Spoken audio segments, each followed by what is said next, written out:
Hello. So recently I picked up another classic firearm. Seems like I've been finding these a lot lately.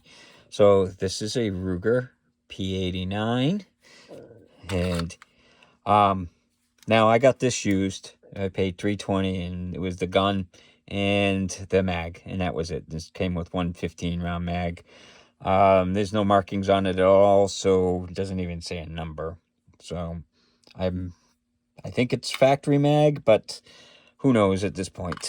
But came with one 15-round mag, which is fine because Metcalf still makes them. So I ended up buying, and these are 17-round mags, and they fit flush. So, getting the mags is not a problem. But let's start off with some weights and stuff like that, the basics. So it's unloaded, and this comes with the decocker. So if you've got it cocked back, you hit it down, and then it's on safety, and then you hit it up. They did make this in a decocker only, and I found one of them, but it wasn't working all the time, so I chose to go with this one. I think I like this better anyhow. But so the weight of it is 32.8 ounces. Now this is stainless steel. The Rugers, they did investment casting, so instead of forged steel, they were cast, and that's why it makes it chunkier. So this is like aluminum frame, plastic inserts, and everything is, I think barrel's the only thing that they forge, so it's a little bit chunkier. So let's see how it goes for the trigger weights. So in single action, we have 3 pounds 5 ounces, and in double action we have 10 pounds 3 ounces. So it's a little heavy in double action, but you don't notice it. It's very well made, and it's polished. It could be that it's older and stuff. As far as a reset goes on the trigger, so the reset is like halfway out, so it's not bad, but it feels smooth. So in single action, it's nice and smooth.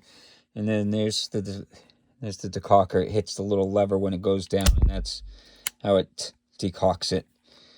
But the sights, you can drift it. You get a little set screw there, so you can drift it side to side, and the front's pinned, and it's the typical 3-dot sights. So for the size of the handle, it's chunky up here, but the rest of it isn't too bad. It's kind of smooth though, but it doesn't kick very much, so it's not that bad. Now the mag release, you push forward, and it's ambidextrous. This is something that I like about Ruger. They think about this. So you just push it forward on that side, you push it forward on this side, either one, and it releases it. It's a really nice system. I'm kind of surprised they went away from it, because I find doing that a lot easier than pushing in. So who knows why they went away from it. And, typical decocker, slide release. There's no safety. Well, the safety is the decocker. There's no, frame mount safety on it. So, it's a beautiful gun. They were nice guns. They made these. So, the P89, they made in 89. So, it first started with the P85, which came out in 1985. And, then they did like an updated version, the P85 Mark II, and then that transitioned into the P89, and then they had a P90, which was in 45 ACP, basically the same as this, and then they had a P91, which was the 40 Smith & Wesson, and then in 1993, they came out with the compact 9mm, so it was this, but just cut short. And then in 1995, they came out with the polymer version of this. And then in 97, they came out with the 45 ACP in polymer, and then eventually they came out with the P345, which was a 45 ACP version that was meant to transition into the SR series of pistols, which, you know, it was a little bit different, but I guess it had a lot of these features on this gun, you know, like the tip-up chamber indicator and stuff like that. So that's what it transitioned to. But let's take this out to the range and see how it shoots. Hello, so today we're going to look at the P89 by Ruger. This is a classic firearm, and I bought it used. It comes with two 15-round magazines normally, so let's see how it shoots. I take 3 different medicines. The only one that includes, I believe, would be the best. Toes in that.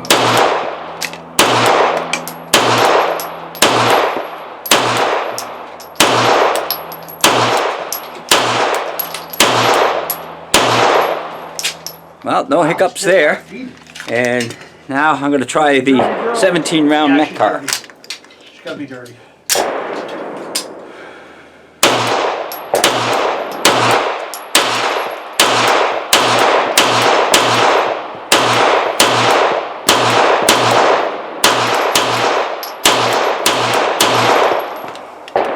No hiccups.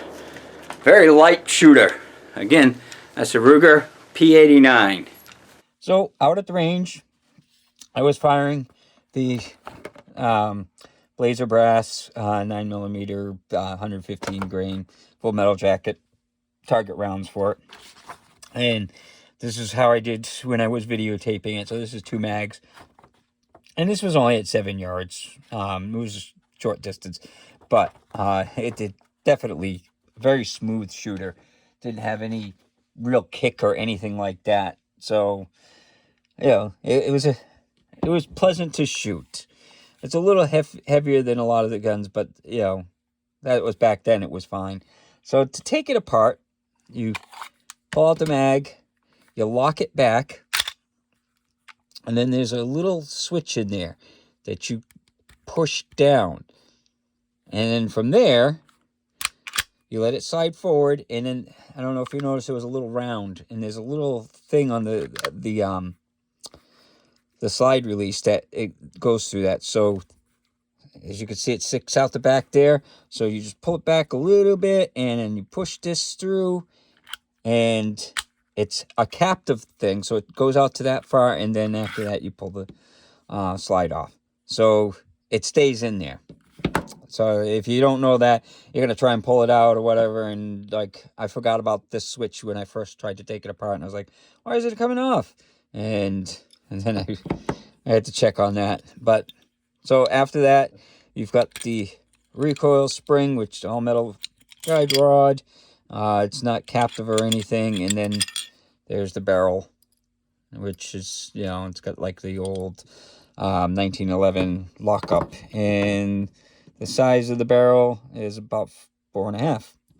So, and then to put it back together, you just put the barrel in, you flip that up. This spring right here is made to keep that up when you're assembling the gun. So you put this in, and then it fits down in there, and it keeps this up while you assemble it. So, and then from there, you just slide it on like that, get that round to right about there. So this thing will go in, and then it just goes in nicely, and it's back together. And there's no mag safety either. Now, one thing, I don't know if you're noticing it, there's no slide serrations. Like most guns have them like that. There's none on this. And you really don't need it, because you have the safety that you can use to rack it. But I thought it was kind of an interesting thing. So they definitely did what they could to cut costs. And these were considerably cheaper than like a Smith & Wesson of the era or whatever. So that's, you know, that's machine time. And then the investment casting. So you cast it basically the way you want, and you're all set. So yeah. So this is another classic. This is the P89. And found it recently, and I was like, I don't have one of those, so I bought it.